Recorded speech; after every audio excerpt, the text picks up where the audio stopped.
7장. 여호와께서 노아에게 이르시되 너와 내 온 집은 방주로 들어가라. 이 세대에서 내가 내 앞에 의로움을 내가 보았음이니라. 너는 모든 정결한 짐승은 암수 7씩, 부정한 것은 암수 2씩을 내게로 데려오며 공중의 새도 암수 7씩을 데려와 그 씨를 온 지면에 유전하게 하라. 지금부터 7일이면 내가 40주야를 땅에 비를 내려 내가 지은 모든 생물을 지면에서 쓸어버리리라.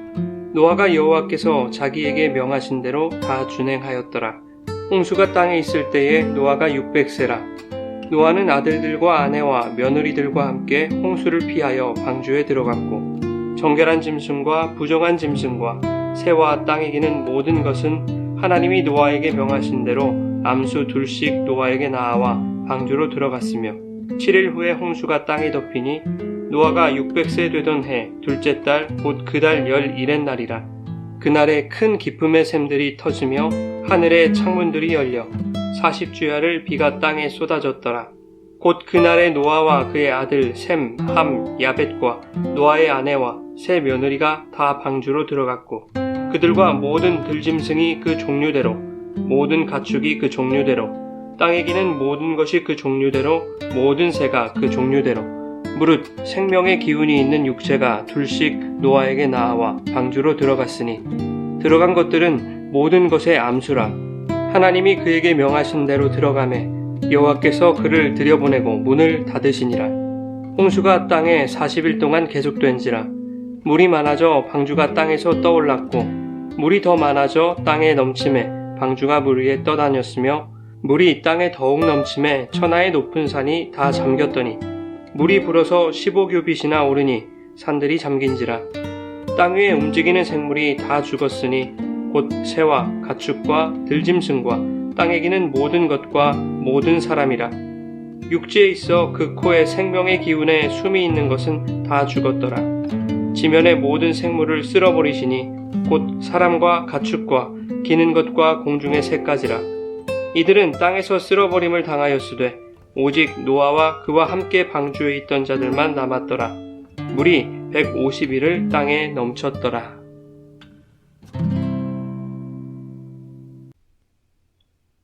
여러분 좋은 아침입니다. 오늘도 말씀의 은혜로 하루를 힘차게 시작하기 원합니다.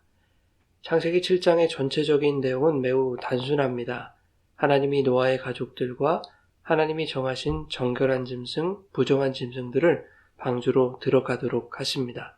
7일 후부터 비가 내리기 시작하더니 40주야를 멈추지 않고 쏟아졌습니다. 점점 물이 불어나서 방주가 땅에서 떠올랐고 급기야 천하의 높은 산이 다 잠기게 되었습니다. 뿐만 아니라 방주에 들어오지 못한 모든 호흡하는 생명체들이 최후를 맞았습니다. 홍수가 일어난 당시의 상황을 상상해보면 소름이 돋죠. 점점 불어나는 물을 피하여 사람들은 더 높은 곳을 찾아 달리기 시작합니다. 그러나 웬만한 언덕은 물에 잠겼고 뒷동산에는 이미 많은 사람들이 밀집해 있어서 더 이상 발 디딜 틈이 없습니다. 어떤 이는 자리를 차지하기 위해 어떤 이는 자리를 뺏기지 않으려고 필사적으로 서로를 잡아채고 밀쳐내는 육탄전이 펼쳐졌을 것입니다. 그러다가 결국 불어난 물에 모두가 잠겨버리게 되죠. 사람들은 절규와 비명을 질러대며 허우적대다가 서로의 등허리를 짓밟고 조금이라도 높이 올라서기 위해 안간힘을 썼을 것입니다. 그러나 결말은 참담했습니다. 방주에 오르지 못한 모든 생명체가 죽게 된 것입니다. 홍수 심판을 통해 우리가 직관적으로 깨닫는 것은 하늘 아래 높은 곳이 없다는 것입니다.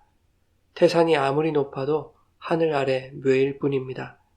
이 세상과 또 이 세상이 추구하는 높은 고지는 결코 우리에게 안전한 곳이 될 수 없다는 것을 교훈하고 있습니다. 그런가 하면 어떤 이들은 방주에 올라 심판을 면하게 되었습니다. 바로 노아의 가족들이죠.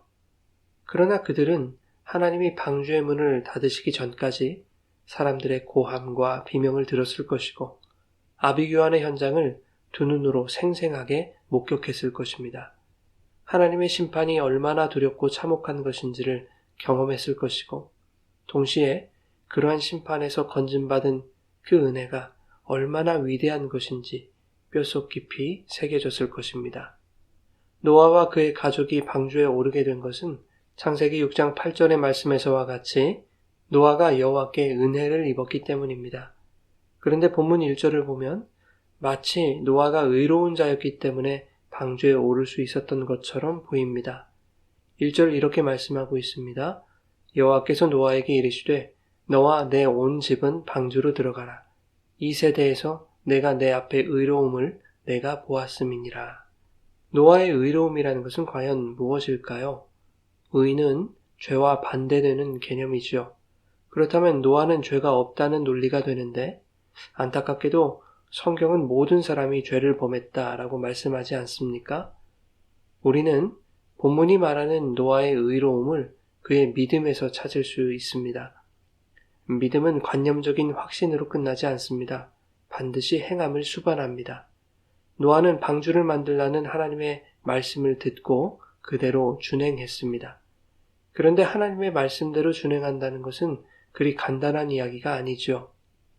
혹자는 노아가 방주를 만든 기간이 120년이라고 하기도 하고 그보다 길거나 그보다 짧게 보는 사람들도 있습니다. 확실한 것은 아주 오랜 세월 방주를 만들었다는 것입니다.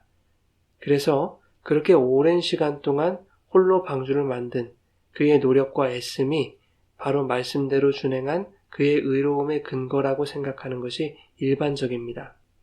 그러나 그보다 본질적인 부분이 있죠. 그의 행함이 어디서부터 시작된 것인가 하는 것입니다. 노아가 방주를 만드는 오랜 세월 동안 홍수의 조짐은 보이지 않았습니다.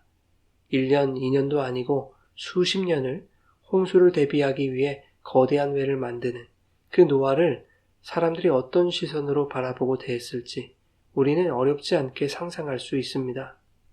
사람들 눈에는 노아가 미친 노인에 불과했을 것입니다. 비웃고 조롱하고 손가락질도 했을 것입니다. 그럼에도 불구하고 노아는 방주를 만든 것이죠. 내가 홍수를 땅에 일으켜 생명의 기운이 있는 모든 육체를 천하에서 멸절하리니 땅에 있는 것들이 다 죽으리라. 그러나 너와는 내가 내 언약을 세우리니 너와 내 가족들은 방주에 들어갈 것이다. 라고 하는 이 6장의 말씀을 노아가 확신했기 때문에 그는 어떠한 조롱과 비웃음도 참아낼 수가 있었던 것입니다.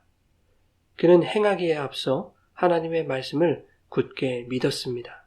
그 믿음의 증거가 그의 행함으로 나타난 것이죠. 여러분, 우리의 신앙생활을 노아가 방주를 만드는 것에 비유할 수 있을 것 같습니다. 성도는 하나님의 심판과 구원의 날이 가까이 옴을 확신하고 예수 그리스도라는 방주만이 우리를 건져낼 유일한 은혜의 통로임을 믿으며 세상의 비난과 손가락질을 맞으면서도 그 방주이신 예수를 절대 포기할 수 없는 자들이죠.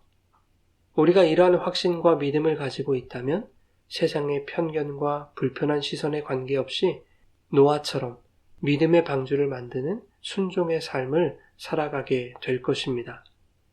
노아에게 방주의 문이 닫히는 날은 찾아왔습니다. 그렇듯이 예수 그리스도의 구원의 날이 성도들에게도 반드시 찾아올 것입니다. 그 날에 심판의 불 가운데서 비명을 지르고 절규를 토하는 그 아비규환의 현장을 바라보며 우리에게 허락하신 구원이 얼마나 크고 위대한 구원인지 우리는 깨닫게 될 것입니다.